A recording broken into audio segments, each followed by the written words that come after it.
नाजरीन खैरियत से हैं, अल्लाह पाक आपको तंदुरुस्ती अता फरमाए। अच्छा, आज जो टॉपिक है ना हमारा, जो आज चल रहा है, आज ये टॉपिक बुढ़ापे के ऊपर कि बुढ़ापा काबिल इलाज है। तो कहते तो रहते हैं यार कैसे इलाज है, ये पूछते हैं अक्सर यार, ये बुढ़ापा तो कभी मतलब बंदे को आए तो ये वापस हो ही नहीं सकता। ये तो बात है सही कि बुढ़ापा वापस नहीं हो सकता, लेकिन बुढ़ापे में ऐसे है कि बंदा इतनी बंदे में कैपेसिटी हो, इतनी ताकत हो कि सर्दियों में भी बंदा इससे लड़ सके। ये जो सर्दी होती है, गर्मी में भी इससे इतनी पावर होनी चाहिए बंदे में। तो इसीलिए हम कहते हैं कि बुढ़ापा काबिल इलाज है। तो इलाज कैसे है? तो अल्हम्दुलिल्लाह जो हमारे बड़े हैं, हमारे बुज़ुर्ग हैं, इन्होंने हमें इसलिए रहनुमाई दी है, इसकी बताया इन्हें कि इस तरह करके आप अगर इलाज करेंगे तो बुढ़ापा काबिल इलाज है।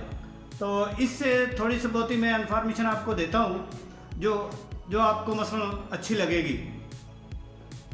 तो वो ये है कि मैं आपको एक चीज़ बता देता हूँ कि कब्ज़ हो जाती है। अक्सर बंदे को कब्ज़ हो जाए तो बड़ा मसला बन जाता है। तो जो बंदे के अंदर सेल्स होते हैं ना, सेल्स इनको भी कब्ज़ हो जाती है, इसने भी अपना फुजला निकालना होता है। तो जब ये काम नहीं करते, ये वर्क में नहीं करते, तो इनको भी कब्ज़ होगी और बंदे को मतलब बुढ़ापे में ये ज़्यादा मसले हो जाते हैं। तो कब्ज़ बंदे की ठीक होती नहीं है। जब सर्दी आ गई तो सर्दी में भी ये मसले अक्सर चलते रहते हैं, क्योंकि सर्दी ज़्यादा लगनी शुरू होगी या उससे मसलन जो जोड़ों में दर्द शुरू हो गया, या हाथों और पाँव की उंगलियां ये इनमें सोजिश आ गई, या ये सुनपन आ गया, ये सारे बुढ़ापे की अलामत है। तो बुढ़ापे का तो हजूर सल्लल्लाहु अलैहि वसल्लम ने भी इससे भी पनाह मांगी कि बुढ़ापे से पनाह मांगते रहा करो।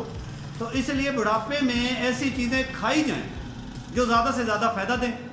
तो ये इसलिए हमने टॉपिक रखा बुढ़ापे के ऊपर कि ये जो मसलन बुढ़ापा है, इसमें सर्दी में कैसे गुजरा जाए, इससे गर्मी हो तो गर्मी में कैसे गुजरा जाए, तो ये क्या तरीक़ेकार करना चाहिए जिससे बंदा आसानी से, बुढ़ापा तो आएगा क्योंकि ज़िंदगी ज़्यादा लंबी है तो बुढ़ापा आएगा। तो इससे बचने के लिए बुढ़ापे का इलाज, यानी कि बुढ़ापा काबिल इलाज, तो इसके लिए हमने एक ऐसी चीज़ बनाई है। अल्हम्दुलिल्लाह हमारे बुज़ुर्गों ने हमें इसकी रहनुमाई दी है। तो हम अपनी तरफ से तो कुछ नहीं बनाते, तो जो ऊपर से सीखा हुआ है, उस्तादों ने बताया हुआ है या बुज़ुर्गों ने बताया हुआ है या उन्होंने सिखाया हुआ है, तो वो हम आगे मतलब शेयर भी कर देते हैं, बनाते भी हैं। अल्हम्दुलिल्लाह लोगों को फ़ायदा भी होता है और वाकई ही ज़बरदस्त चीज़ है। तो मैं आपको इसकी जो है तरतीब वो बता देता हूँ। ये जो मगज़ होता है जी, जमाल घोटा, इसका मगज़ लेना है। जमाल घोटा जो होता है, ये वैसे तो मसल है पखाना अबर है, यानी कि कहते हैं कि इससे जलाब लग जाते हैं, मोशन लग जाते हैं, लेकिन इससे इलाज भी काफ़ी सारा मसला अल्हम्दुलिल्लाह किया जाता है। तो इससे क्या करना क्या है, आपने मगज़ जमाल घोटा 25 ग्राम, यानी कि 2.5 तोले, ये जो 25 ग्राम बनेगा, ये मगज़ निकाल लेना है। मूंगफली से तरह वक्त होता है, मूंगफली का छिलका जिससे उतारा जाता है, दरमियान में मगज़ निकल आता है, तो उससे मगज़ निकालना है 25 ग्राम। तो 3 पाव यानी कि 700 ग्राम, 3 पाव गाय का घी लेना है। ये जो गाय का घी है ना, ये बड़ा कमाल का घी है। गाय का घी ये है मसला बहुत प्यारी चीज़ है, इससे इतना फ़ायदा लिया जा सकता है कि सबसे ज़्यादा हम तो इस्तेमाल ही गाय का घी ही इस्तेमाल करते हैं। तो इससे जब इसमें ये डलेगा ना अपना मगज़ जमाल घोटा, तो ये सोने का कुश्ता तैयार हो जाएगा। आप सोचेंगे कि वाकई यार ये सोने का कुश्ता है, खाएंगे तो आपको सोना तो बहुत महंगा है, ये 4-5 लाख रुपए तोला है। तो अब ये आपको सोने की ताकत देगा। ये मैं बताता हूँ कैसे देगा। इसके लिए बहुत आसानी है। आपने ऐसे करना है कि 25 ग्राम लेना है मगज़ जमाल घोटा, उसको दादर फादर कर लें, थोड़ा बारीक कर लें, यानी कि एक दाने के 3-4 दाने बन जाएं।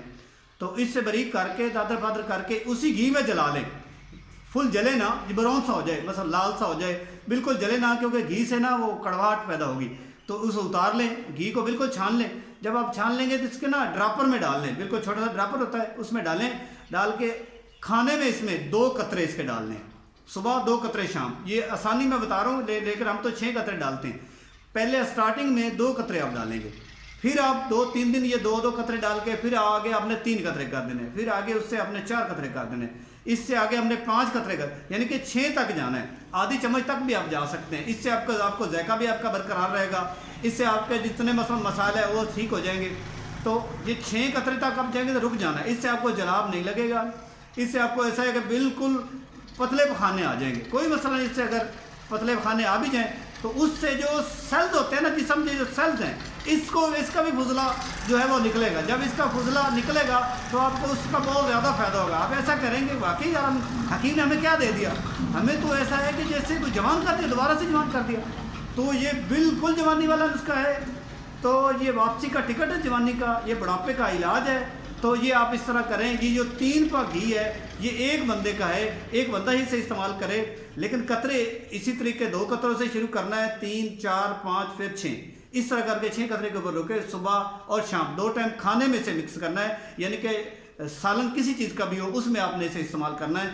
یہی گھی کھلا دیں تو بندہ جوان ہو جاتا ہے الحمدللہ. جی حکیم محمد جہانگیر خان.